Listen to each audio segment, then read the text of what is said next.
Mangoes are one of those fruits that many people enjoy eating, but don't know how to cut one, let alone pick the perfect mango. Noris Ledesma, who is the Tropical Fruit Curator at the Fairchild Tropical Botanic Garden, will show you how to pick a ripe mango and how to cut several types of mangoes. When is the good time to pick a mango? So you probably think that the best way to choose the maturity of the mango is when it's red or when it's bright yellow. Sometimes you can be wrong. They are very colorful and still they are immature in the tree.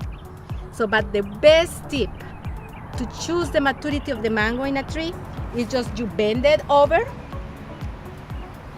If it breaks, it's ready to pick.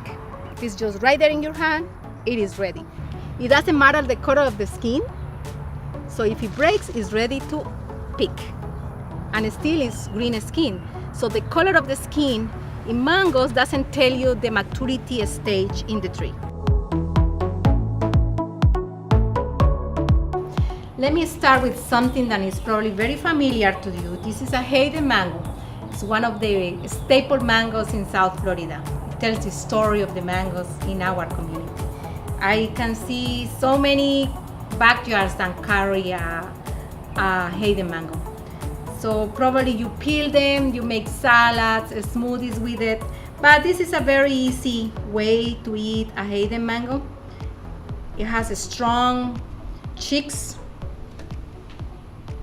very aromatic, perfect color, no fiber. And you can just dice it like that.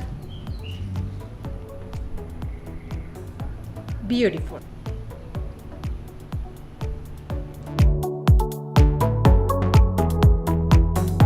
This is a Julie mango and it's very sophisticated. And this is how I like to eat a Julie mango. Julie mangoes are from Jamaica and they are spicy and with a explosion of flavors on it. It has some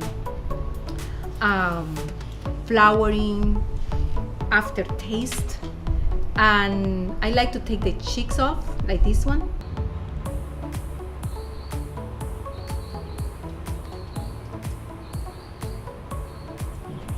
This is so good. Perfect for summertime. They are not that rich in color, but they are delicious. This is one of our Fairchild mango releases. This is the Fairchild Emerald mango. And these kind of mangoes, the way to eat it, there are so many like that, is you make a cut close to the seed, just like that, and then you twist it. It is ready. You twist it, and then you can have mango in a cup. You can put some kind of blueberries, a little bit of whipping cream in the top, and make a very sophisticated mango in a cup. Thanks for watching, and if you like this video, go ahead and click on that like button, subscribe, and comment below.